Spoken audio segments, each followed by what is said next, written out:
Hey, what up? We're the Northern Strangers. I'm Chris. And I'm Josh. Uh, Today we're going to go over a pretty exciting one. I'm pretty stoked about this. This is something that this year, I like at the very beginning of the year, really, it was actually end of last year. We started this year. If you remember the church, we're studying the Old Testament. So at the end of last year, I got a little bit of a head start, I guess. For Christmas, my wife got me the journal version of the Old Testament. So it has like the note taking things on the side. You got a pretty good wife. Yeah. And so I started reading it, and I had this idea that I'm going to read it and try and see temple uh, liturgy or theology throughout the text. So you were like, okay, I'm gonna see if I can find some temple motifs. So you Mhm. were you were looking. Yes. Yeah, I'm like actively seeking this out. And when I first started, I thought like, okay, well, we're in Genesis 1, so this is the very beginning, and this is everything we're taught in the temple at the very beginning of the endowment Yeah, this ceremony. is the OG temple. Yeah, yeah, yeah. Yeah. So I was kind of going like, but I never the creation story for me was always, you always hear people talking about it like it's a scientific text, and that never sat well with me. I was just always, to me, I'm like, if you're reading Genesis to understand how to create universes at a scientific level, I don't know what you're doing. Like, to me, it just doesn't make Sure. sense. It's not like a coherent uh, reading, in my opinion. If that's the way you read it, I apologize right now. If you find value in that, then that's great. I've never found value in reading it that way. That's all And right. Nobody's gonna watch. So yeah, just yeah, kidding. nobody's watching anyway. Nobody's watching this. But the the part that bugs me is I also didn't really have an alternative, you know. Yeah, yeah. So like they're going like, well, what does it mean? And I'm like, well, I don't know, I guess. But then this year I was like just reading and trying to look for temple stuff in the text, and I got to day 7, and I thought, oh, that's interesting. It's 7 days. Um, Obviously, like it's not like I just found that out. I knew that, but that number stuck out to me, and I thought, if we understand numbers, and then I started looking into numerology. I'm not going to get into numerology. I'm not like a Hebraist, or however you say that. Scholar. Yeah, That's something we're not. yeah, we are not that. But you can't. I have looked into that. I have done research. I have notes about that. But I'm just not going to get into it for the sake of I'm not an expert on that. And so I'll just go from my kind of layman understanding of what I'm seeing. Uh, I'll get into a little bit more about that in a second. But yeah, so I started kind of looking at that, and I thought, that's interesting. I wonder. And then I immediately was like, I guarantee if I look backwards in here, I'm going to see the temple. Yeah. So it's all in Genesis 1. It's one chapter. It's not Mhm. very long. And we're going to pretty much read the entire chapter today. And so I just went back and reread it. And then I start seeing like big things. And then I've read it 100 times since then, Yeah. And And yet you probably find more things each time you go yeah, over, and then you find the connections, and yeah, that's just kind of, it just keeps unfolding. yes. And it has changed so much of every time I find this and I spend time on it, it changes my understanding of the covenants we make. And it changes how this applies to me. And that's really what we're going to get into here. So let's just start by, well, let me just say some stuff. Uh, I have some notes here, and just some ideas. So this is the kind of thing I was kind of saying is like, what if creation isn't this like formal understanding of how God actually created the planet and the solar system and all of this stuff? Mm-hmm. What if it's um, there is this pattern that exists, and this pattern creates transformation, and it brings things from chaos into order, into Mm-hmm. divine order, order worthy of his presence. him being the ultimate form of this order, right? Perfection, and chaos being the absence of that.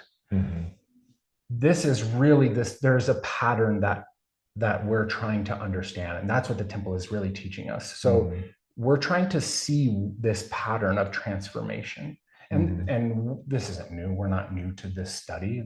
They've been studying this since the beginning of time, you know. And there are tons of modern day scholars who've written on this, and one of the things I found as I went back is Hugh Nibley has written about this a lot. Of course, yeah. So you know what though? I was thinking about those OG like temple guys. Like they were, I feel like a lot more reserved than we are today. Yeah. And like, you know, they had to like you even use coded language talking about the coded language. Yeah. You know, I'm gonna this. I probably shouldn't even bring this up because I don't remember enough about it for it to make sense. But I forget his name. There's this old composer who wrote some of the first worded songs that we know that kind of match like our format, where it's like piano and sung lyrics. And they discovered his work after he was dead. He was just like a dad who liked playing organ or something, and he would just write these things and he composed them, and then he had just this like songbook that he put together, and he did it quietly, and nobody really knew about it. He wasn't, you know, this famous, you know. Bach is similar in this way. He wasn't famous until like hundreds of years after he died or something. Or I don't know the timelines on that, so I apologize for any of those people, but it's way after. Again, nobody's fact checking this video or commenting. Yeah. So anyway, the point of that is Hugh Nibley was similar in that way, where he just like quietly unfolded so much doctrine. Yeah. Just wrote papers upon papers and all of these works. And then it's kind of like the Pearl of Great Price, you know, like Joseph Smith is just like, oh, I'm just going to drop all of this like profound doctrine right after the church is established. And guess what? I'm not even going to publish it. It was like I'm going to die, and then 30 years after I'm dead, somebody's going to go, dude. They're like in England, they're like, we need to like print this and hand this out. Like, this is really good stuff. Yeah, just like quietly in the night, you know, this is just happening or whatever. So he was kind of like that. Whereas now it's like we just have so much technology and ability to communicate. So yeah, it's pretty awesome. And that's what we're trying to do, is just be a part of that and maybe hopefully help somebody. We're the dad composing music. Oh, hopefully that's not annoying. I just touched the mic and hopefully it's not showing up. But anyway, yeah, we're just composing that music quietly. But really what's going to happen is we're learning the most from this by creating this. But so this eternal pattern is being revealed through so much. That's the point I'm trying to make. There's this core pattern that exists, and it manifests itself through many different things. And that core pattern is what we're taught in the temple. And we make covenants to hold to this pattern. And the creation story is the first time this shows up in the scriptures. So let's get into it. Let's start by reading Genesis 1. Let's just start with let's just read a few and then I'll stop you if needed, but we're going to just basically go to day 1. All right. In the beginning, God created the heaven and the earth. And the earth was without form and void, and darkness was upon the face of the deep. And the Spirit of God moved upon the face of the waters. Okay. This is important. So I'm going to stop a lot because now I read this chapter and every verse is like packed with awesome stuff. Yeah. There is nothing. It is without form and void. Darkness was upon the face of the deep. It sounds like some like mystery novel or something. It's really it's like a spooky wording, you know, you might say. Darkness. Yeah. And the Spirit of God moved upon the face of the waters. it is not possible for what is to come without him initiating this. So it is his initiation that everything that follows is possible. Mm-hmm. God moved upon the face of the waters, the primordial waters. Okay. Okay. And God said, let there be light, and there was light. Mm-hmm. And God saw the light, that it was good. And God divided the light from the darkness. That's actually, that is a good stopping point. There's two things I want to point out here. There's division that's happening. Mm-hmm. And then there's this theme, it was good. This is something that I want you guys to pay attention to as we're reading this, because it shows up over and over and over again. And there are times when it doesn't show up, and there are times when it does show up. And that's on purpose. And that is on purpose. Yeah. And division isn't just nothing. So sometimes I used to read this and just kind of go like, I don't know, it's dividing light from the darkness or whatever. But he creates light. So there is no light without him moving upon the waters, right? So he initiates this. The light comes from him. Mm-hmm. God then separates the light from the darkness. He creates division, or in other words, contrast. If there is only light, there is no light. If there is only darkness, there is no darkness. It is not until light is created that we understand there is light and there is darkness, that there is difference. We have division. We understand the difference between his light and the chaotic darkness. That reminds me of Lehi, where he teaches that there's opposition in all things. 100%. Yeah. So, and you were mentioning this, and God called the light day, and the darkness he called night. And the evening and the morning were the first day. Okay.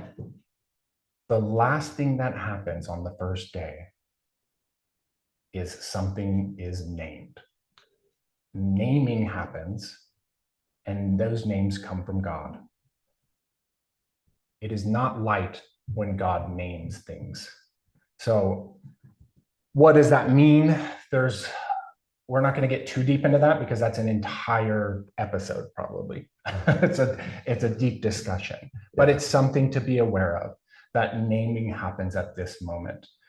I associate this with all of the preparatory work. I'm dropping hints here too when I say these words. All of the preparatory work, or more accurately said, all of the preparatory work that happens before there is a name given from God, just happened. So this is. Are you saying like an initiation? Yes. Okay. Yeah. An initiation is happening. Okay. There is light brought forth. There is understanding between light and darkness, and the ability to discern between light and darkness now. And we have naming this for the first time. He moves upon something and he names that thing after he creates light. Okay. Keep reading. Yeah. Verse 6. So just a heads up. Day 2 and 3, we're going to kind of go over simultaneously. We're going to spend a good portion of time here, and we're going to go back and forth.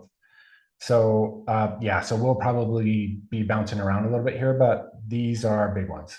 So starting in verse 6. Yeah. And God said, let there be a firmament in the midst of the waters, and let it divide the waters from the waters. And God made the firmament and divided the waters which were under the firmament from the waters which were above the firmament. And it was so. We're talking about primordial waters, the chaotic waters before creation, FYI. Okay. And God called the firmament heaven, and the evening and the morning were the second day. And it was not good. It doesn't say that, but it never says it was good.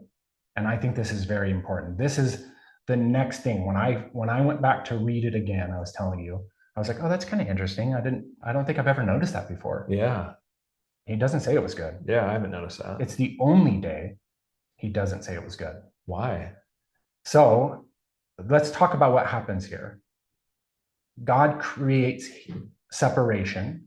He creates the firmament, and he separates the waters below from the waters above, and he calls the firmament heaven. Mm-hmm. uh, and that's the second day. So now we have this firmament, and that is heaven, and then we have the chaotic waters below. So we don't really have much. Let's get into day 3, then we'll kind of connect this. Okay. We have a lot, actually, but there's a reason I think it wasn't good yet. Okay.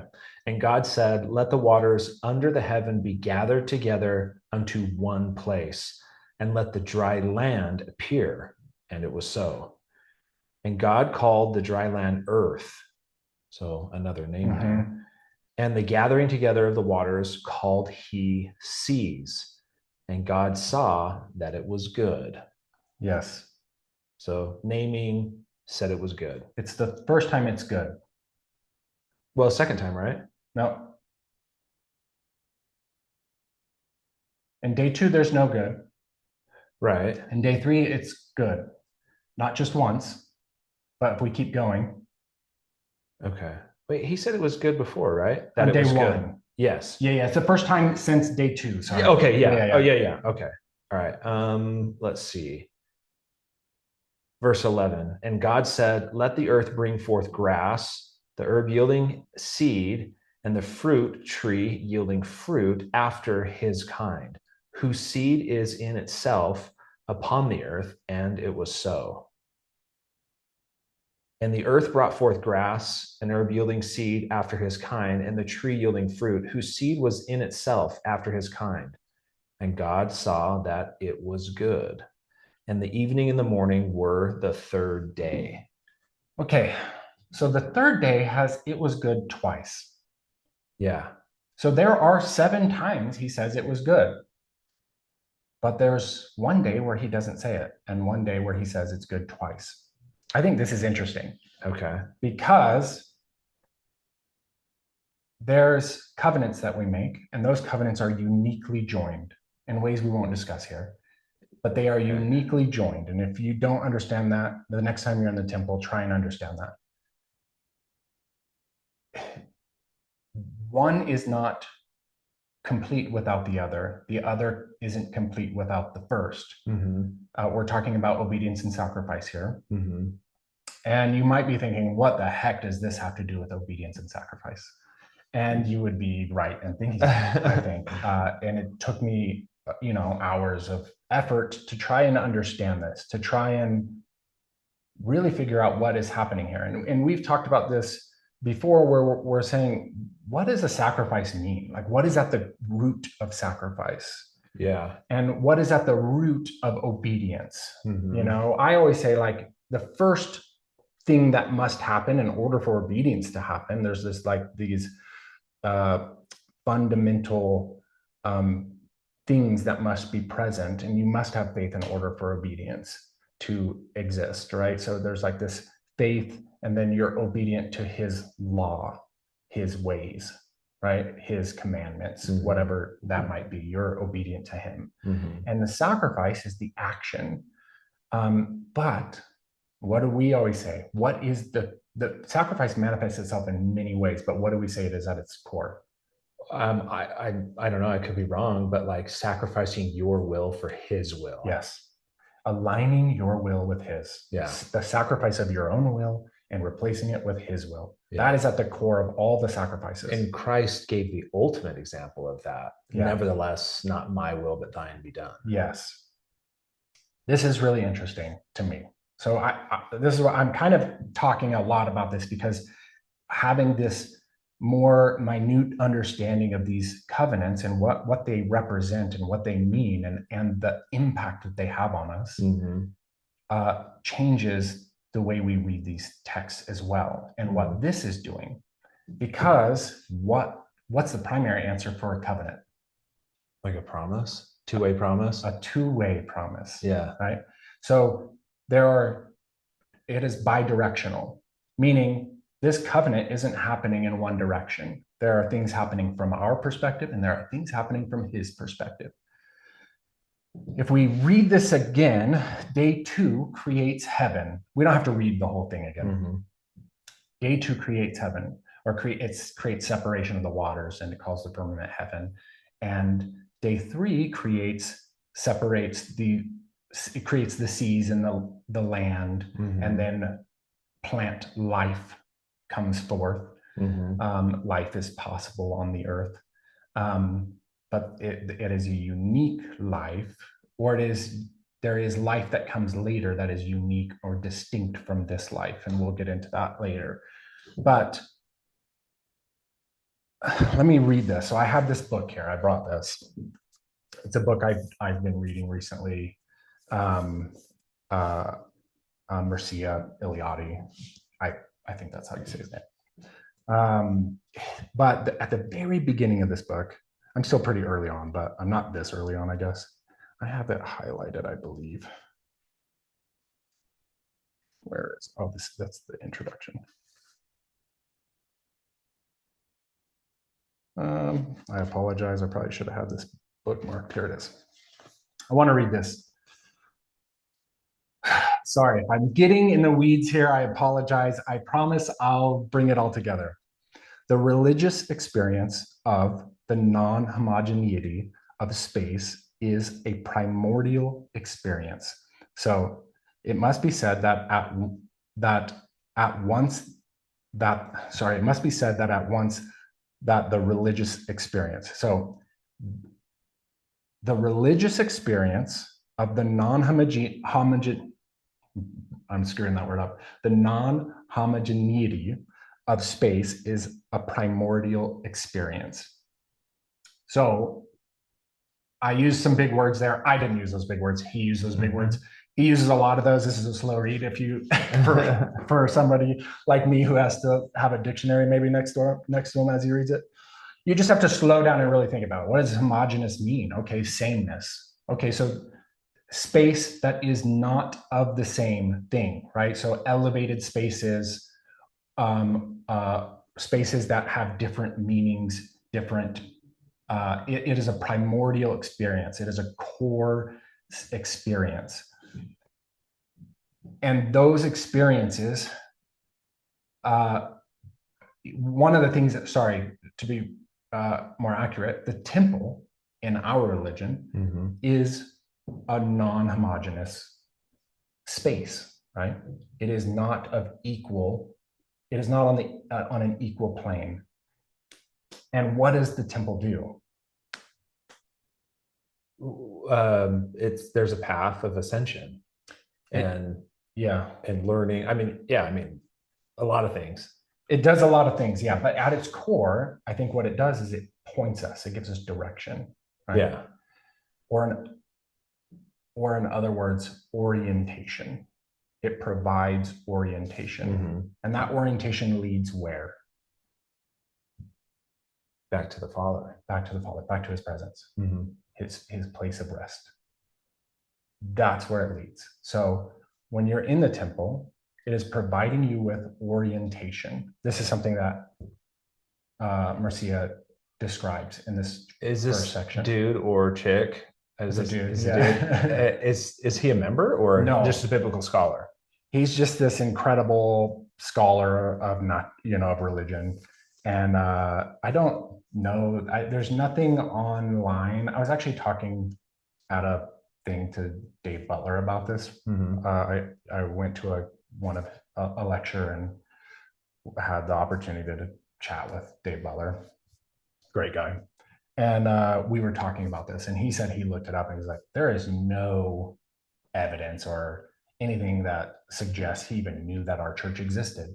Oh. But as you read this book, it's really interesting how much it like shines a light on these concepts. And this, I mean, he was alive long after the founding of our church. early 1900s, long after, but this is, I don't know when this book came out, but probably 100 years after Joseph Smith died, let's say. So I think that's really interesting. This concept, and I agree with this, there's so much more that can be read into that. This has been a great book so far. I really love it. But we won't need to get into that. I do think it's interesting to bring that up, though. This idea that this brings forth, it is a primordial part. It is a fundamental aspect of religious belief, is to bring forth orientation with elevated spaces, or spaces of, they also just see space as non-equal, right? And the temple is an elevated space that brings forth orientation. And this can happen in lots of different forms. We don't need to get into that. But okay, so let's get back into Genesis. We have heaven on day one. This brings forth some form. It's not, how do I want to describe this without getting ahead or inaccurate? It is the ability for law, is the way I read this, right? Governance comes from heaven. There isn't governance yet, but there is law. There is some direction put in place. And then but it's not enough, because there's nothing to point to it yet. There is no place, there's no life, there is nothing else but this law in place. So we have this law in place, or this thing that provides law. And then day three, we bring forth grass and herb, and we get a little bit of a foreshadowing to creation,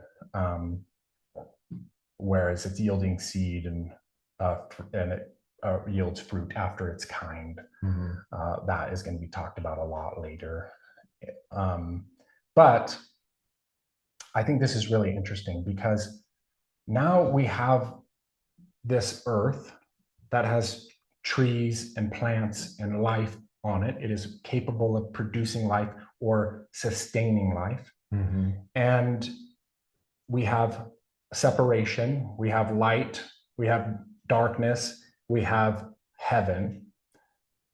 And heaven, so we have the ability to have orientation.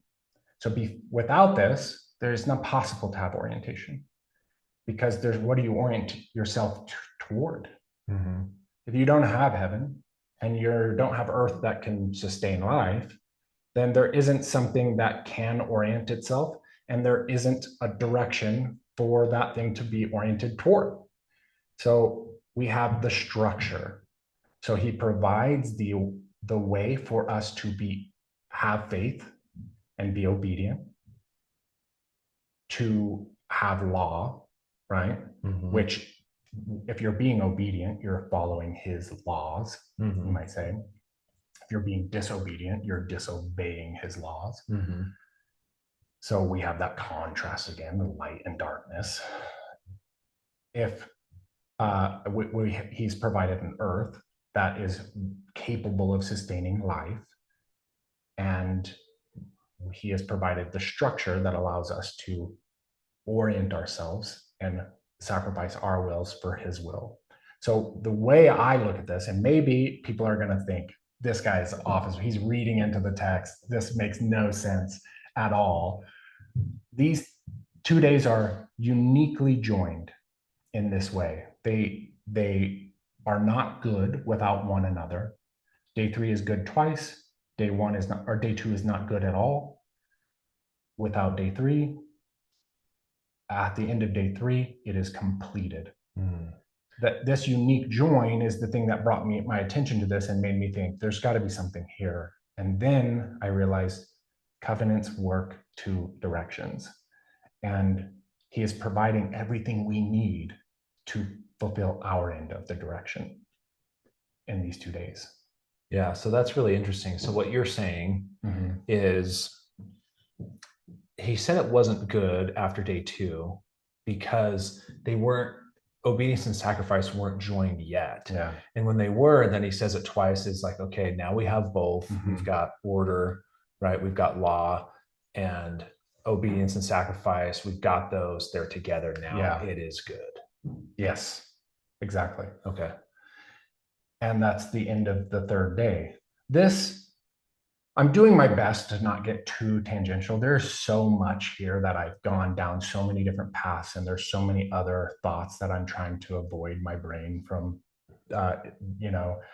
going down these paths and turning this into a 3-hour discussion. Read through this. You'll see things. You'll see things I'm not seeing. Hopefully you'll understand what I'm saying. And there's so much to this. So I might be a little off base here and there, warranted. But I do believe that this is in alignment, and there's so much to be learned from this. So anyway, let's go to day 4. All right. And God said, let there be lights in the firmament of the heaven to divide the day from the night, and let them be for signs and for seasons and for days and years. And let them be for lights in the firmament of the heaven to give light upon the earth. And it was so. And God made 2 great lights, the greater light to rule the day and the lesser light to rule the night. He made the stars also. And God set them in the firmament of the heaven to give light upon the earth, and to rule over the day and over the night, and to divide the light from the darkness. And God saw that it was good. And the evening and the morning were the 4th day. Okay, so it should be obvious what we're doing here. If you've watched any of our other content, then it's the same basic idea. Here we're drawing parallels between our covenants and the scriptures. So this covenant, the next covenant after sacrifice, is the law of the gospel of Jesus Christ. How is this the law of the gospel of Jesus Christ? It's hard for me to not see it anymore, but I think this is interesting. And some people, including myself, I'll get confused about, wait, didn't we already create light? But this isn't actually creating light. This is creating bodies of light, you might say. Let there be lights in the firmament of the heaven, divide from the day from the night. And then there is something that's kind of interesting here. Let them be for signs and for seasons. What do we always say that happens when you're reading the law of the gospel of Jesus Christ? One of the ways it shows up a lot is in Mosiah. How does it show up in Mosiah 1, I guess? Oh, well, there's a lot of different ways. Like if teachers are called. Yeah. And this is plural, right? Let there be lights. Is that where you're? Signs and for seasons. Okay. Now think of the Magi. Okay. So the temple priest, people know about the temple. And what did they study? Oh, they studied the stars. The stars. And what do the constellations teach us? The temple and covenants. The temple and the covenants. Orientation. Yeah. That's cool. Oh, that's cool, dude. Right? Yeah. So, I mean, there's lots more to that. I just pointed down one path as to why that's valuable. Yeah. Dude, I got chills, and you got chills too. It's so interesting, right? That's cool. So he is teaching us through the stars. The light brings knowledge. Yeah. So, and let them be for lights in the firmament of the heaven. Okay, well, after this, okay, yeah. And God made 2 great lights, the greater light to rule the day and the lesser light to rule the night. He made the stars also. there is separation between this. So I just kind of alluded to them using the stars and the constellations to teach, but we're saying the light brings forth teaching. Mm-hmm. It does so through these bodies, the sun, the moon, and the stars, which are deeply symbolic throughout every religion, throughout all humanity. Mm-hmm. And it is something that has been really kind of lost, over the years. And I also think that there's something really interesting to point out here, that there are two lights now. There's a light that rules over the day, but there is a lesser light that rules over the night. Mm-hmm. I love this part. One of the things I love about this is it just says there is no chaotic darkness. He rules over both the light and the darkness. There is always light. His light is always there. And if you seek it, you will find it. Are you saying like in your darkest of times? Yeah. There is light. He is still there for you. Yeah. I mean, if this isn't Christology, Yeah. like, and he set them in the firmament. And there's so many layers to the mysteries. Yes, one of the words I wanted to point out here is rule. The greater light to rule over the day, or to rule the day, and the lesser light to rule the night. He is reigning over us. He rules over the day and the night. This is like kingship. Like, yes, yeah, this is Christ. Mm-hmm.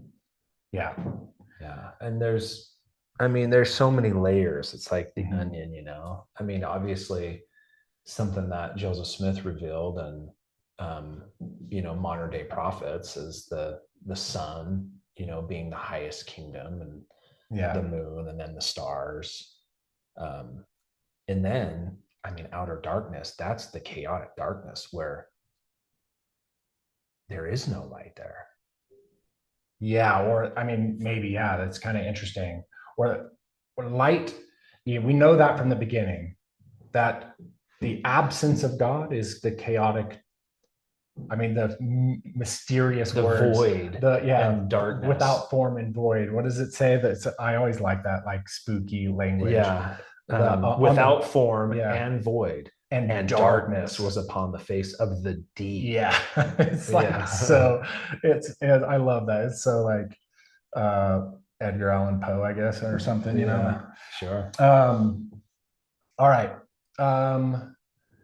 So where are we on day? Did we get all the way through? Did you read all the way through and it was good? Yeah. On day 4.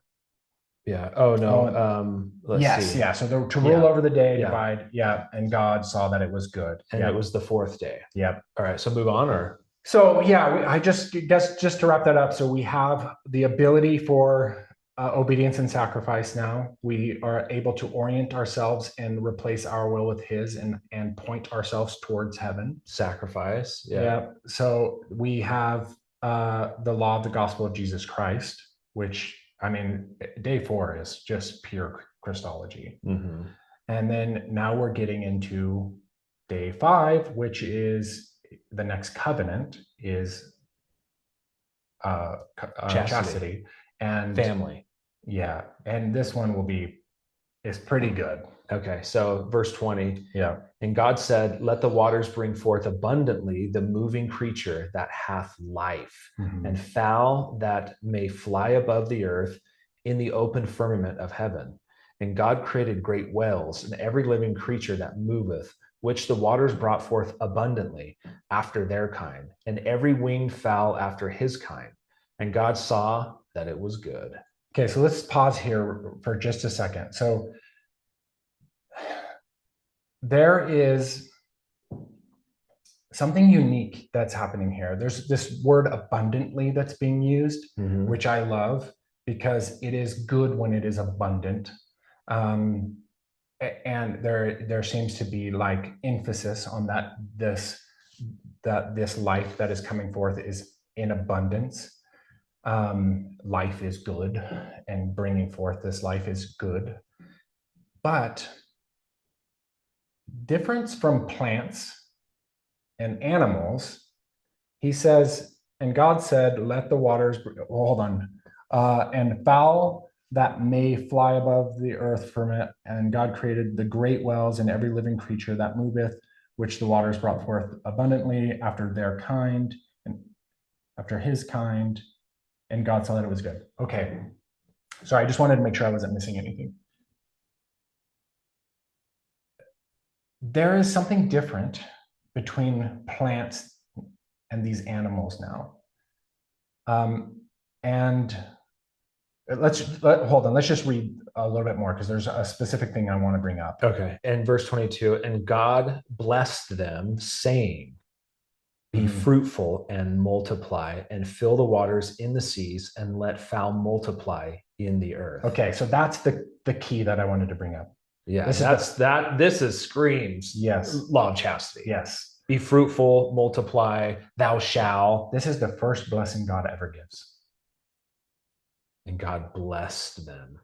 And he blessed them. He gave them his blessing to be fruitful and multiply. This is different than plants. He is giving them the agency to create, to use creative powers to multiply and replenish. So there is something being introduced here, which is creation in the proper order outside of him. So leveraging his authority, his blessing to create according to his kind. It's each individual kind. After his kind. Yeah. Yeah. After their kind, I guess you would say. Yeah. And so, but they have this creative power. No one has created until this moment other than God, right? God creates. And now somebody else is creating, or other things are creating. His creations now create. Well, and he blessed it. Like if you've ever been to a wedding, it's like you're blessed.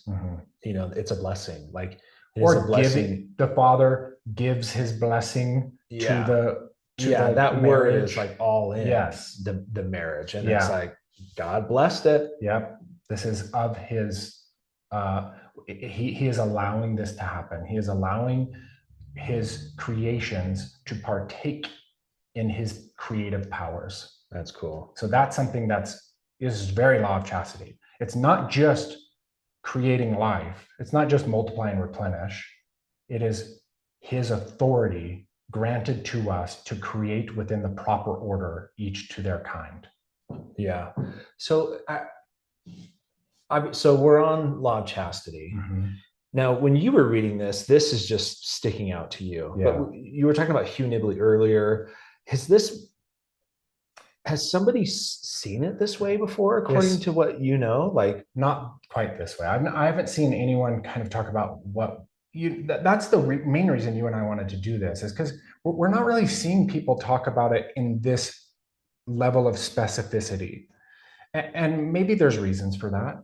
I don't know exactly, but I'm seeing it and I keep hitting that and I apologize. I'm seeing it and I'm finding value in it. Yeah. And that's the main reason I feel the need to share. Yeah. The mysteries are not being withheld from you. Yeah. When you're looking for it and truly seeking, and you're actively going to the temple, you work in the temple as an ordinance worker, and this stuff is just being unfolded to you. It's like he can't withhold it from you. Yeah. Yeah. So he talks about, so in a lot of his works that I've seen, and I haven't read all of it. I've been trying to read as much as I can, but I just haven't had the time to get through all of it. But he definitely points out in Genesis, in Moses, in Abraham, and all of the kind of creation accounts, he points out this pattern of kind of chaos to order. And I'm not going to get too deep into his thesis, but he's not getting into this level of specificity that I've seen yet.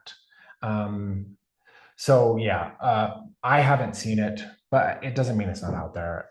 You're just like more over on the spectrum. You're more over here, and so you just see. Yeah, sure. Okay. Yeah. All I'm just trying to like Um, understand. I feel like I'm getting it, yeah, but I'm I hoping. just So that's why I was like, I don't want to get too tangential here because there are so many other thoughts that I'm fighting back of different paths that I've and things I've thought about that I don't want to get into because it'll just create confusion. And it we need and order. yes, and I want people to understand this pattern of. That's why I started by describing there is this pattern that exists.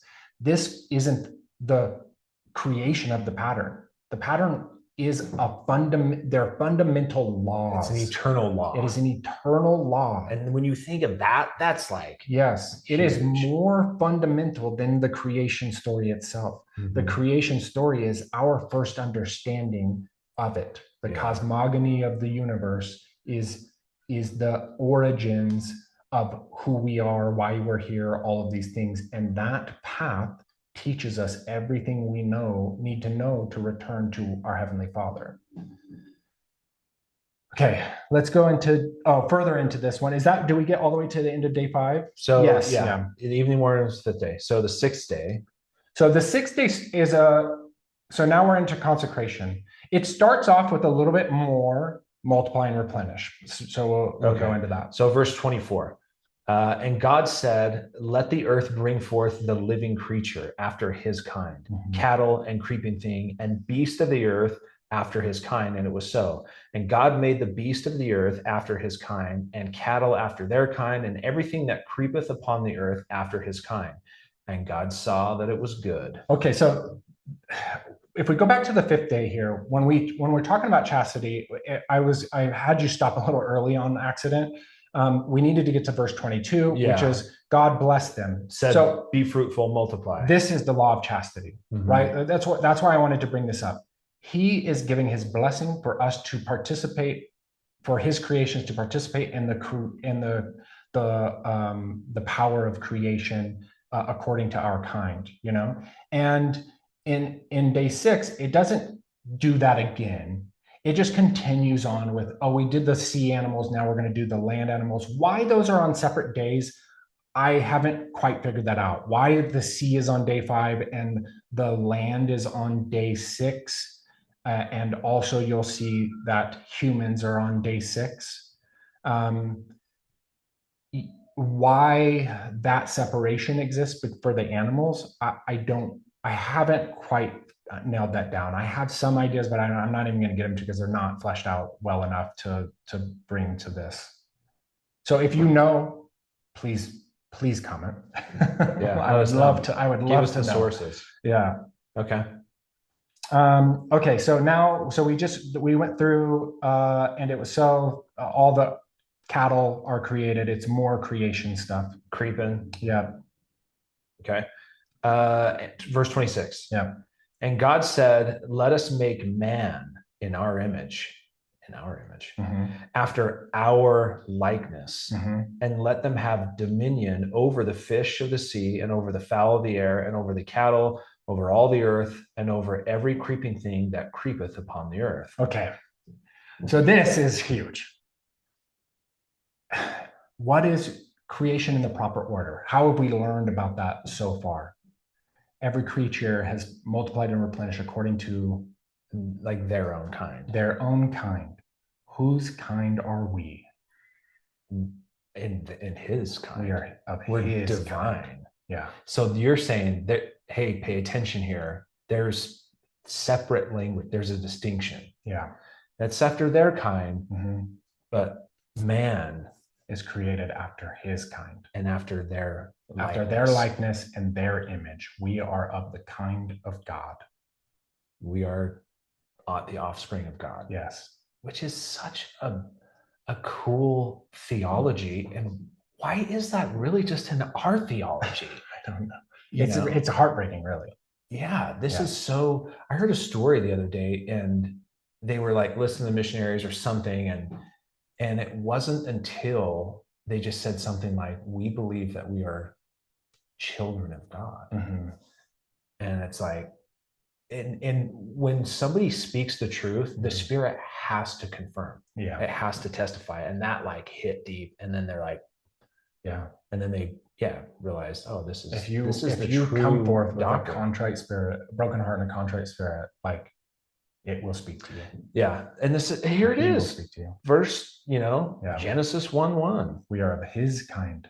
Well, Genesis, chapter 1. Yeah. Like, Not after 1:1, yeah, 1:26. Yeah. In our image, after our likeness. Yeah. So and then this is interesting. So this is the first time this is happening. Let them have dominion. So in that same verse, over the fish of the sea, and over the fowl of the air, and over the cattle, and over all the earth, and over every creeping thing that creepeth upon the earth. This is the first time. So in 5, he gave his creations his blessing to participate in creation. Now he gives his creations that are of his kind, of his likeness, dominion. This is the first time that's happening. Consecration is more than just giving oneself to his will, right? There is more to it than that. When you participate in this, as fathers, we have dominion over our families. And if we're doing it righteously according to his will, then we are reigning righteously over our within our families, our wives as well. I'm not saying, it's like his way or well, whatever. it's the righteous reign, which is he who is greatest among you shall be your servant. Like consecration is like, and a father, they sacrifice. Well, a great leader is one who serves his constituents. Yes. Yeah. Like dominion is service. Yeah. And like it's all within the framework and the order. Yes.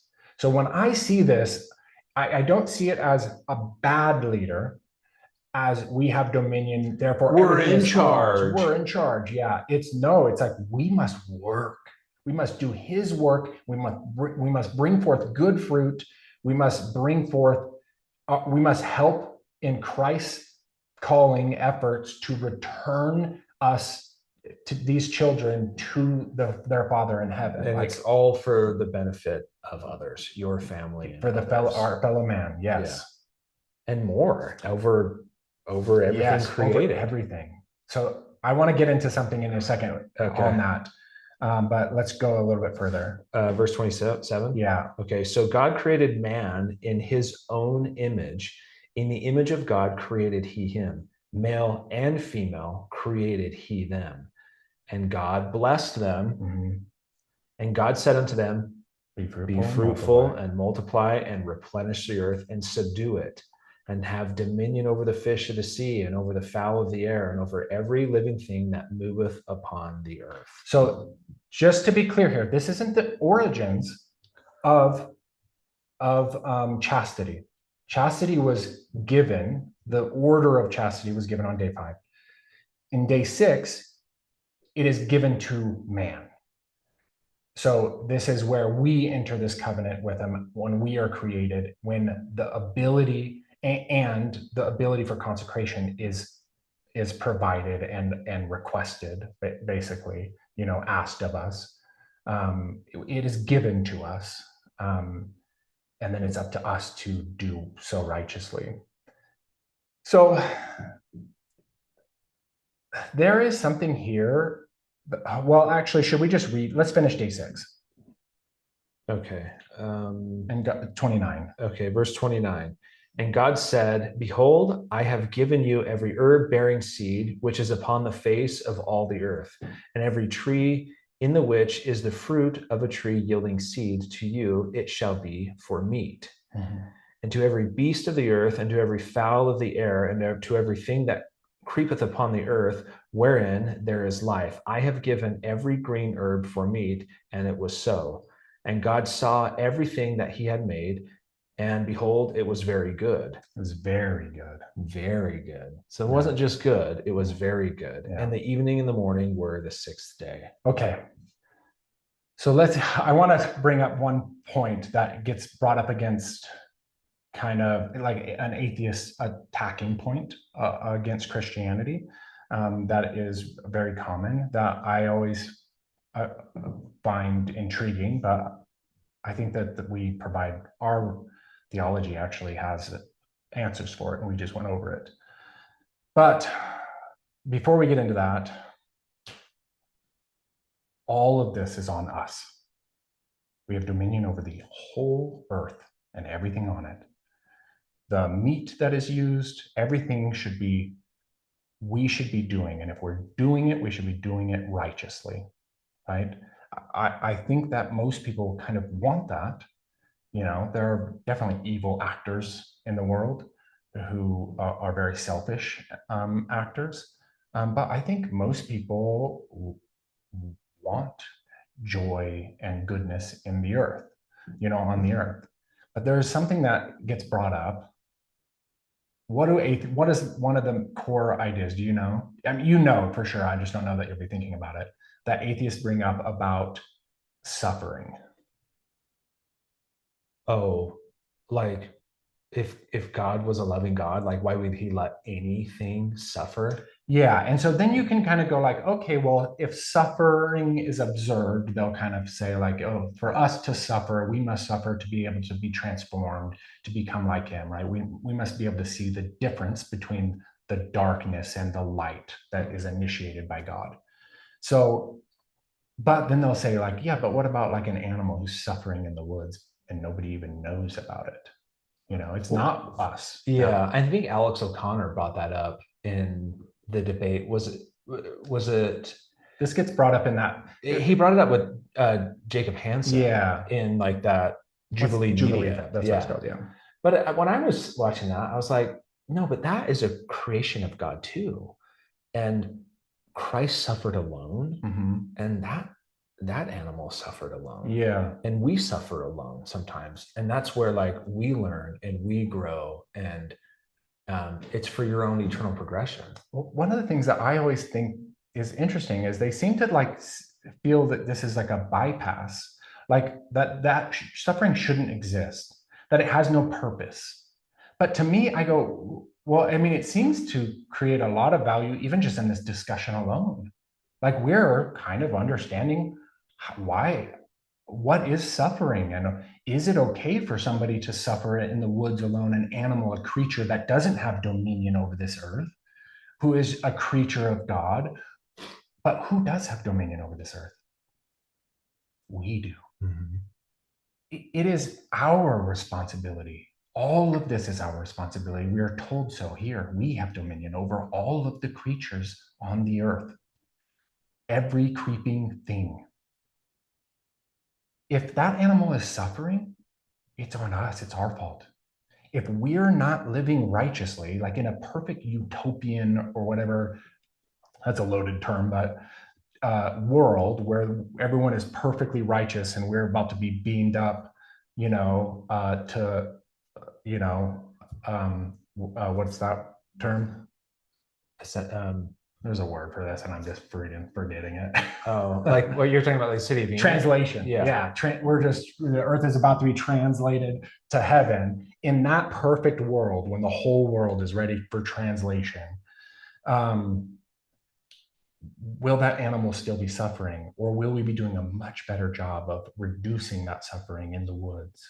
We'll be reigning righteously over this earth the way we should be. Some of that is interesting to me.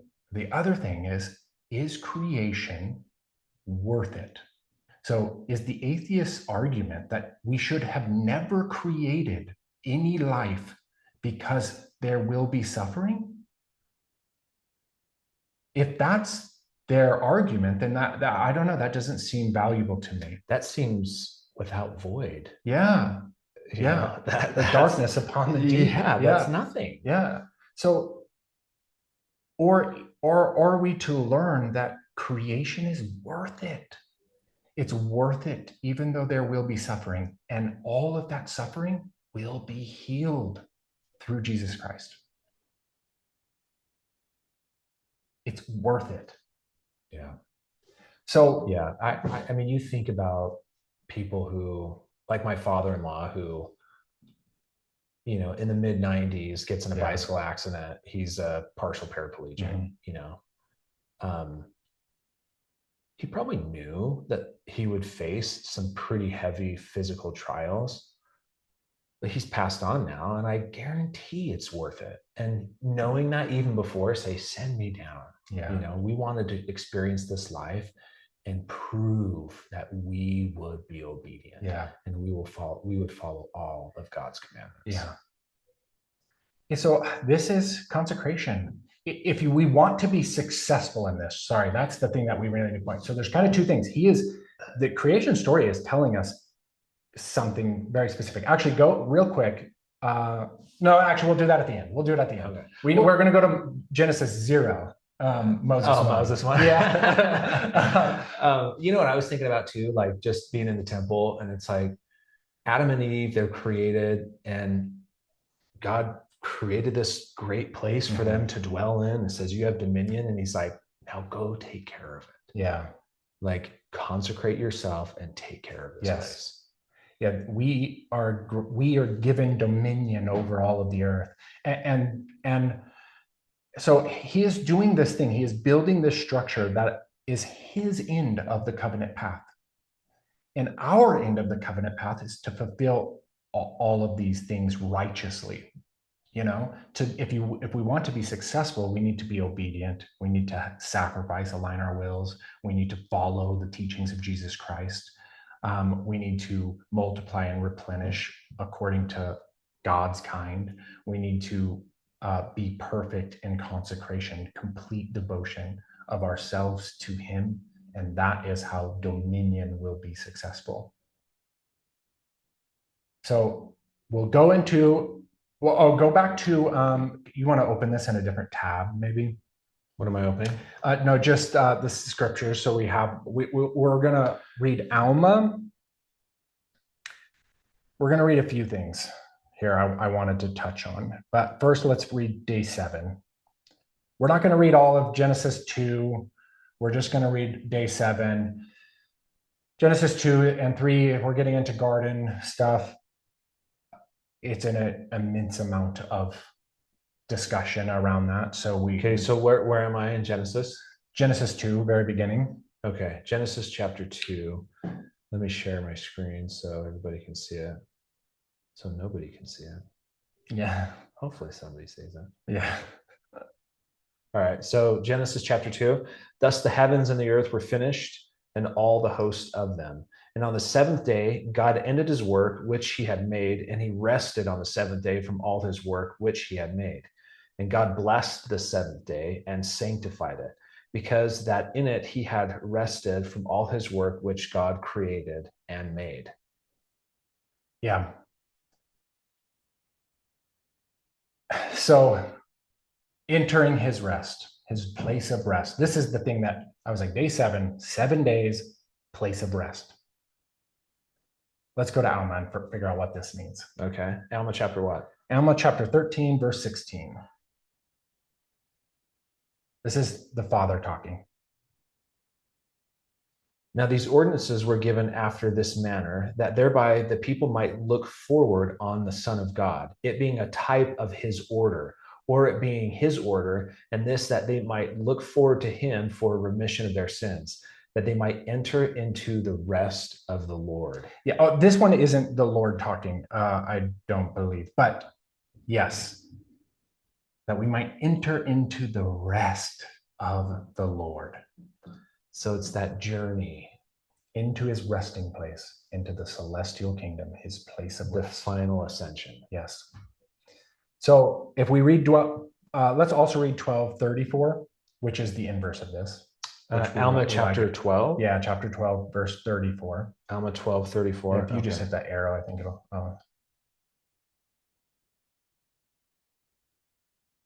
Since we just talked about inverses, or Chris talked a lot about inverses, so this will be fun. Okay, therefore, whosoever repenteth and hardeneth not his heart, he shall have claim on mercy through mine only begotten Son unto a remission of his sins, and these shall enter into my rest. Yeah, so, and whosoever will harden his heart and will do iniquity, behold, I swear in my wrath that he shall not enter into my rest. Yeah, so those two verses, sorry, I said 34, I meant 35, Yeah, shall not. So we have the positive.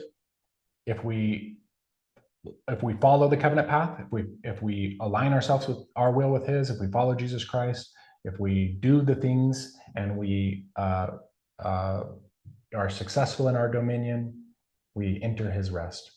If not, we do not enter his rest. It's very clear here that we're talking about celestial kingdom. We're talking about the final ascension, entering his presence, right? Mm-hmm.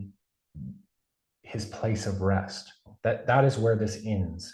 Yeah, if you harden your hearts, you will not enter into the rest of the Lord. Therefore, your iniquity provoketh him, that he sendeth down his wrath upon you, as in the first provocation, yea, according to his word, and the last provocation, as well as the first, to the everlasting destruction of your souls. Therefore, according to his word, unto the last death, as well as the first.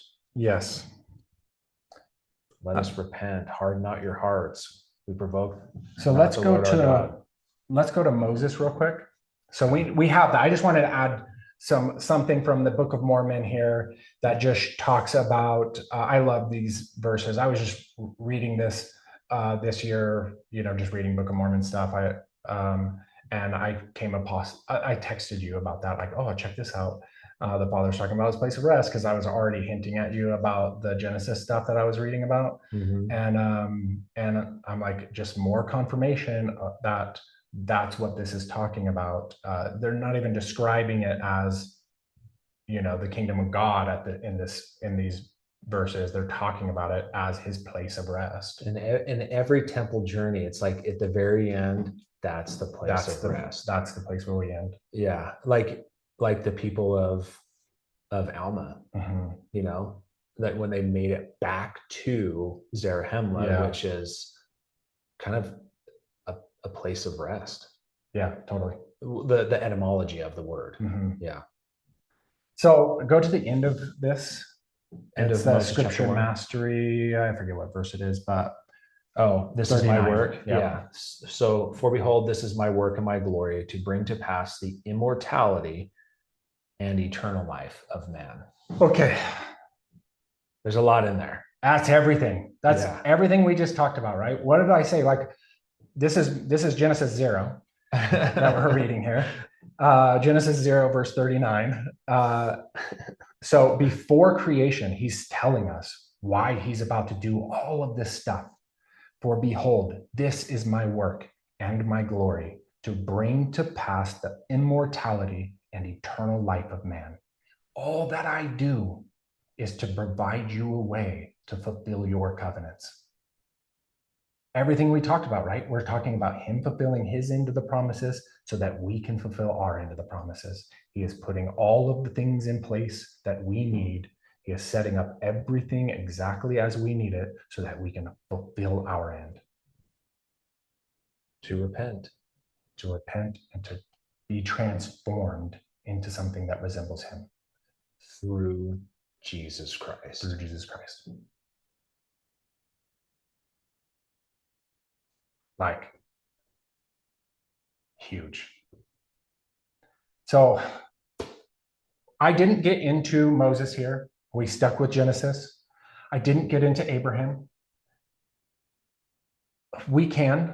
If you're really love this episode and you really want us to go further into that, I would be happy to. I have read through these and there is additional stuff. This was the one verse I needed to read that I felt like summarized,